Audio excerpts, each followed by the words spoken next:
Anu couldn't get the whispers out of her mind. Every night they grew louder, calling her name, urging her to confront Mrs. Adesua. She knew she couldn't hide forever, and neither could Dapo. They needed to act before the spirit's thirst for vengeance spiraled completely out of control. Dapo had become her closest confidant in this twisted journey. He was no longer just her protector, but a partner in what was quickly becoming a battle for justice, or revenge, depending on how one looked at it. "We can't wait any longer, Anu," Dapo said, leaning in closer during one of their secret meetings. "The spirit will keep haunting you if we don't do something to end this. Mrs. Adesua has crossed every line. We need to give her the punishment she deserves, but we need to do it smartly." Anu nodded slowly. She had thought about it for days. Mrs. Adesua had inflicted pain on her not only physically, but mentally for years. And now, with the spirit on their side, it felt like fate was giving her a chance to set things right. But how? What could two students possibly do against a teacher with so much control? Dapo's eyes gleamed with determination. "We expose her for what she really is. She's done worse than what people know. We just have to gather the evidence." Dapo's plan was clever, almost too clever for a boy his age. It started with rumors. Mrs. Adesua had been at Olowu Primary for years, and the whispers of her cruelty had long been buried under her power. But rumors also suggested that this wasn't her first school. There were stories, old forgotten stories, of her mistreatment of other children at schools in nearby villages before she had been transferred to Olowu. "We need to find her records, Anu," Dapo said one night, his voice barely above a whisper as they huddled outside the classroom. "If we can find a proof of her past, something she's tried to hide, we can finally bring her down." The problem was, Mrs. Adesua wasn't going to hand over anything willingly. They needed to get into the school office. Late one evening, when most of the staff had left, Dapo and Anu slipped through the shadows, creeping toward the office where the records were kept. The door was locked, as expected, but Dapo had thought of everything. With a quick twist of a tool, the lock clicked open and they slid inside. The dim light of the moon illuminated rows of dusty files. Anu's heart raced as she rifled through the cabinets, her fingers trembling. Finally, she found a file with Mrs. Adesua's name on it. "There," Dapo whispered urgently. "Open it!" Anu's breath hitched as she opened the file. Her eyes widened as she scanned the papers. There it was, proof that Mrs. Adesua had been removed from several schools before Olowu, each for allegations of child abuse and misconduct. But somehow, she had never been held accountable, always managing to escape with just a transfer. "We've got her," Dapo said, his voice laced with satisfaction. "Now we make sure everyone knows." Armed with the incriminating evidence, Anu and Dapo knew they were close. But it wasn't enough to just expose her past. Mrs. Adesua had to be caught in the act. They needed a plan that would force her to show her true colors in front of everyone. The next day, Dapo discreetly passed a note to Anu. It read, "After school, by the old well, we need witnesses." That afternoon, they set their trap. Anu purposely forgot to complete her homework, knowing that Mrs. Adesua would be furious. As expected, the teacher demanded she stay after school, a punishment Anu had endured too many times. But this time, Dapo had arranged for several other students, including a few trusted parents, to secretly watch what would happen. "Do you think you're special, Anu? Do you think you're too smart to be punished?" Mrs. Adesua snarled, Once they were alone in the classroom, Anu kept her eyes down, hiding the smirk that tugged at her lips. "No, Mom," she said softly. The teacher's eyes flashed with anger, and she reached for her cane, raising it high. But before she could strike, the door to the classroom burst open. Daro stood in the doorway, followed by a group of shocked parents and students. "What do you think you're doing?" one of the parents demanded, horror written across her face. She had witnessed enough. Mrs. Adesua froze, her eyes wide with disbelief. The cane dropped from her hand, clattering to the floor. It happened quickly after that. Word spread through the school like wildfire. The parents demanded answers, and when Anu and Daro showed them the hidden files from Mrs. Adesua's past, it became clear that she could no longer hide behind her authority. The evidence was too damning. The whispers of her previous crimes became screams for justice. Soon, the local authorities were involved. Mrs. Adesua was called to the principal's office, where she was confronted with the accusations and the mounting evidence against her. For the first time, the woman who had ruled with fear and intimidation was the one cornered. Anu and Daro watched from the hallway as the police arrived. It felt surreal, this moment of victory after years of torment. But as Mrs. Adesua was led away in handcuffs, there was no joy in Anu's heart, only a quiet, lingering fear. The spirit had gotten what it wanted. Mrs. Adesua was being punished, but there was still something dark and unresolved that clung to the air, something that told Anu this was far from over. After Mrs. Adesua's arrest, things at school changed dramatically. The oppressive atmosphere lifted, and Anu's classmates began treating her with newfound respect. But the strange occurrences didn't stop.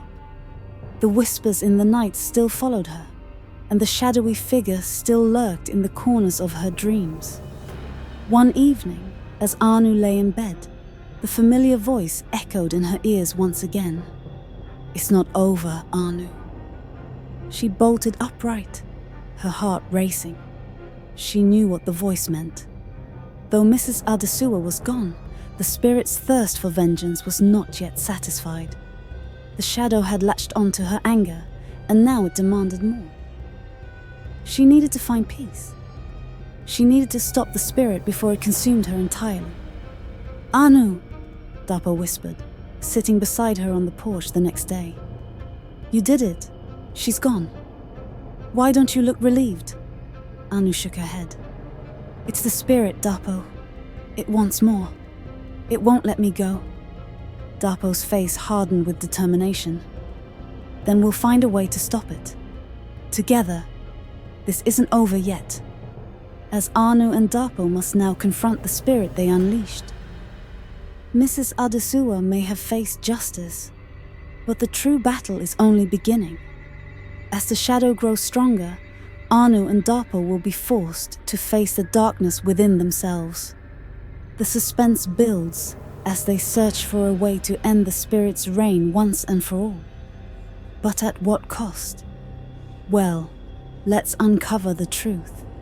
Mrs. Adesua may have been arrested, but the scars she left on Anu ran deeper than anyone could imagine.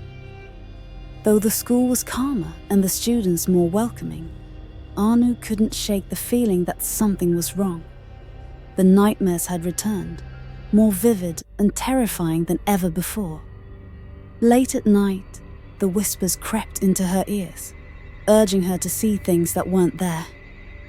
Shadows moved in the corners of her vision, and sometimes she thought she heard her name being called when no one was around. Daro noticed the change in Anu immediately. "Anu, you look pale," he remarked one day at school. "Are you feeling okay?" Anu wanted to tell him about the strange things she was seeing, but she was too afraid. What if he thought she was crazy? What if it was all in her head? Instead, she just smiled weakly. I'm fine, Dapo. Just tired. But Dapo wasn't convinced. Though Mrs. Adesua was no longer physically present, her influence lingered. The cruel teacher had been a master of manipulation and control, and now, even behind bars, it seemed her power still reached Anu. Anu's illusions grew worse. It began with subtle things. Her school books would be out of place. Her belongings moved, but no one else had been in the room. Then, the hallucination started. She began seeing Mrs. Adesua standing at the front of the classroom, glaring at her with that same cruel smile. One afternoon, Anu found herself alone in the empty classroom. She blinked as the shadow of Mrs. Adesua appeared before her, cane in hand. "Anu?" the illusion whispered, its voice as cold as ice. "You think you've escaped me? You're wrong. You can never escape." Anu screamed, but when she turned, there was no one there. At home, Anu's mother, Ireti, noticed that her daughter was becoming more withdrawn and anxious. She hadn't been sleeping well, and there were dark circles under her eyes. Anu often stayed silent during dinner, barely touching her food. One evening, as Anu lay in bed, shivering from another nightmare, Ireti gently approached her. "Anu, what's wrong, my dear?" she asked softly. "You haven't been yourself lately. You can talk to me." Anu hesitated, but the fear inside her finally forced her to speak. "Mama, I keep seeing her. Mrs. Adesua. She's in my dreams, and sometimes I think I see her even when I'm awake. She's trying to punish me again." Ireti's face paled. "That's impossible, Anu. She's in jail. She can't hurt you anymore." "I know, Mama," Anu said, tears welling up in her eyes. "But it feels so real. It's like she's still here, in my head." Ireti couldn't bear to see her daughter in such distress. The next morning, she made an appointment with the town's Dr. Emeka, a wise and compassionate man who had known the family for years. When Anu and Ireti entered the small clinic, Dr. Emeka welcomed them with a warm smile. "Anu, you're looking troubled. What's been going on?" Anu told the doctor about the illusions, the nightmares, and the constant feeling of being watched by Mrs. Adesua. Dr. Emeka listened carefully, his brow furrowed in concern. "It sounds like you've been through a great deal of stress," Dr. Emeka said, nodding thoughtfully. "What you're experiencing could be a form of trauma. Sometimes, after a person has been through a difficult or abusive situation, the mind can play tricks. The brain may hold on to the fear, even when the danger is gone. But it feels so real," Anu whispered. "I don't understand." "Trauma can do that," the doctor explained gently. "Your mind is still trying to process what happened with Mrs. Adesua. But I promise you, Anu, she's not here anymore. We need to help you find peace." He recommended that Anu start therapy to help her cope with the memories of the abuse, and prescribed some mild medication to ease her anxiety and help her sleep. Anu's first therapy session was awkward. She didn't know how to express everything she had been feeling. The fear, the guilt, and the constant sense of being watched. Her therapist, Mrs. Vunmi, was patient and kind, helping Anu understand that the illusions were her mind's way of dealing with unresolved emotions. Sometimes the brain holds on to trauma because it's trying to protect you from future harm, Mrs. Vunmi explained during one of their sessions. But what you're experiencing is a reminder that you're safe now. Mrs. Adesua can't hurt you anymore. "But why do I keep seeing her?" Anu asked, her voice trembling. "Because your fear of her was so strong," Mrs. Vunmi said. "But we're going to work together to help you face that fear and take control of it. Little by little, You'll learn to tell the difference between what's real and what's just a memory. Meanwhile, Dapo had noticed that Anu was becoming more distant, and he was worried. He hadn't seen her outside of school in weeks, and she no longer stayed behind to talk with him like she used to. Determined to help her, Dapo began researching psychological trauma.